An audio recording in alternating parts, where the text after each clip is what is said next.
आपने रिसेंटली वो खबर देखी है कि मुल्तान सुल्तान की बॉलिंग कोच ने एक सहाफ़ी को आंख मार दी।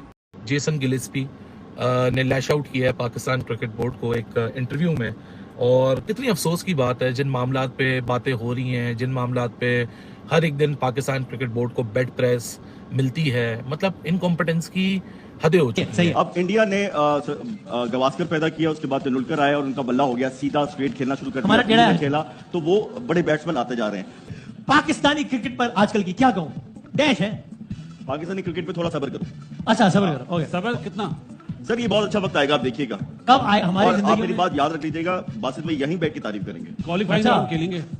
कोई बात नहीं, अभी भी करते हैं, खेल लेंगे क्वालिफाई, कोई मसला बासित क्वालिफाई भाई यहाँ बैठ के कभी भी तारीफ नहीं क्वालिफाई खेल के क्वालिफाई करेंगे और टूर्नामेंट जीतेंगे। क्या फायदा जिन्होंने टाइम दिया है ग्राउंडों में, जब उनकी इस मुल्क में इज्जत नहीं होगी तो क्रिकेट यहीं पे पहुंचेगी। बासित भाई, बात आपकी बिल्कुल सही है, लेकिन होप रखनी चाहिए।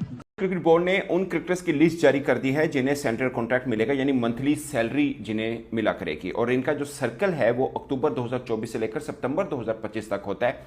और सबसे खास पॉइंट, 3 नई क्रिकेटर्स को सेंट्रल कॉन्ट्रैक्ट में शामिल किया गया है, 4 कैटेगरीज रखी गई हैं, और 2 क्रिकेटर्स जिनको पिछली दफा निकाल दिया गया था, श्रेयस अय्यर और ईशान किशन, इन दोनों को अब दोबारा शामिल कर लिया। वो तो बाबर आजम या विराट कोहली? ये टफ है। बहुत आसान। बाबर आजम। अल्लाह यार उनकी राय है। नहीं, मैं वो बंद तो भाई अल्लाह ये उनकी राय है, तुम्हें क्या हो? राय उनकी है, कहा आपने था क्रिकेट बड़ा अच्छा देखिए, विराट मुझे लगता वो है आपकी राय है? मैं तो वही कह रहा कि- हूँ। मुझे लगता है कि विराट अब रिटायर होने वाले हैं, बाबर ने अभी 10 साल खेलना है। 10 साल नहीं 20 साल।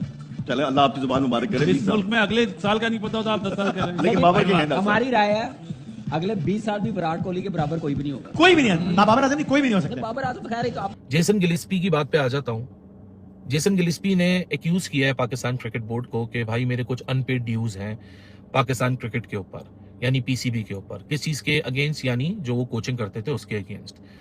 अच्छा, मैंने अपनी सोर्सेस से पता करने की कोशिश की है जिन्होंने इंटरव्यू लिया जेसन गिलिस्पी का, कि जेसन गिलिस्पी कितने मंथ के पैसों को क्लेम कर रहे हैं। सो कंफर्मेशन तो नहीं मिली, लेकिन कोई 5-6 महीनों के पैसों की बात हो रही है कि जी 5-6 महीने के पैसे हैं जो जेसन गिलिस्पी क्लेम करते हैं कि मुझे अभी तक पैसे नहीं मिले। अच्छा, इसमें पाकिस्तान क्रिकेट बोर्ड का भी जवाब आ गया। पाकिस्तान क्रिकेट बोर्ड कहता है कि जी as per the contract with Jason Gillespie 4 महीने का नोटिस था for both of the parties, यानी जेसन गिलिस्पी अगर नौकरी छोड़ रहा था उसको भी 4 महीने का नोटिस देना था, हम उसको निकाल रहे थे तो हमने भी 4 महीने का नोटिस देना था। सो समझ ये आ रहा है कि ये जो नौकरी छोड़ी है इस कॉन्ट्रैक्ट के लिहाज से 4 महीने की पेनल्टी थी कि अगर कोई भी पार्टी छोड़ेगी उसको 4 महीने की तनख्वाह मिलेगी। अच्छा, गैरी क्रसन का ये मामला था, गैरी ने तो बहुत अकलमंदी दिखाई, वो तो अपने, मेरे ख्याल से मैं सुना है कि उसके भी 4 महीने वाला ये क्लॉज था, वो तो अपने पैसे क्लियर करके जा चुका है। मिकी आथर के साथ भी यही मामला था, इसलिए मिकी आथर ने पाकिस्तान की हेड कोच की नौकरी छोड़ी थी, पाकिस्तान क्रिकेट बोर्ड की नौकरी नहीं छोड़ी थी। वो अटका रहा था जब तक उसने अपने पैसे क्लियर नहीं किए थे। अच्छा, क्योंकि वो एक्सपीरियंस आदमी था, उसको पता था इनके साथ काम किस तरह करवाना है, क्योंकि ये बाबू करेसी वाले लोग हैं, इनकी फाइलें नीचे दब जाती हैं और फिर फाइलें निकलने का ऊपर नाम नहीं लेती।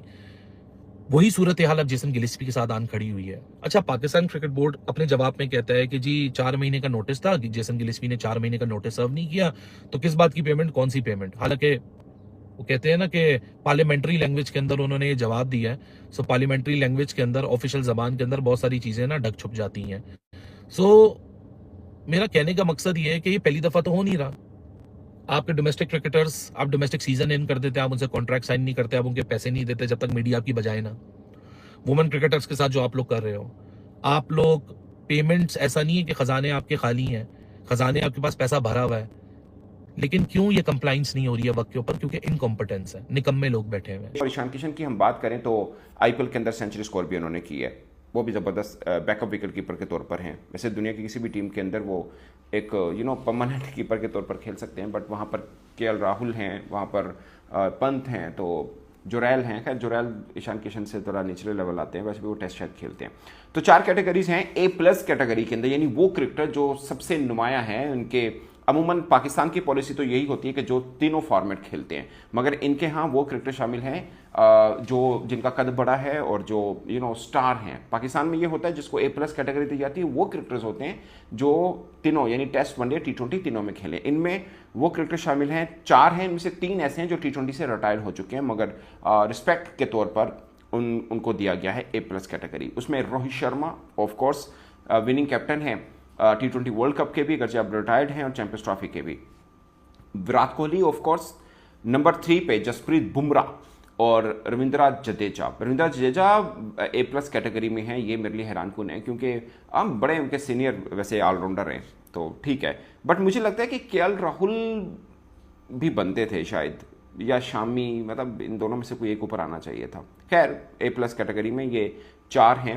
और एक चीज़ मैं आपको बताऊं, बहुत से लोगों को गुमान है कि भारतीय क्रिकेट बोर्ड जो है वो दुनिया का अमीर तरीन बोर्ड है, इसलिए तमाम खिलाड़ियों को जो सैलरीज मिलती है ओवरऑल वर्ल्ड क्रिकेट में सबसे ज़्यादा भारत को मिलती है।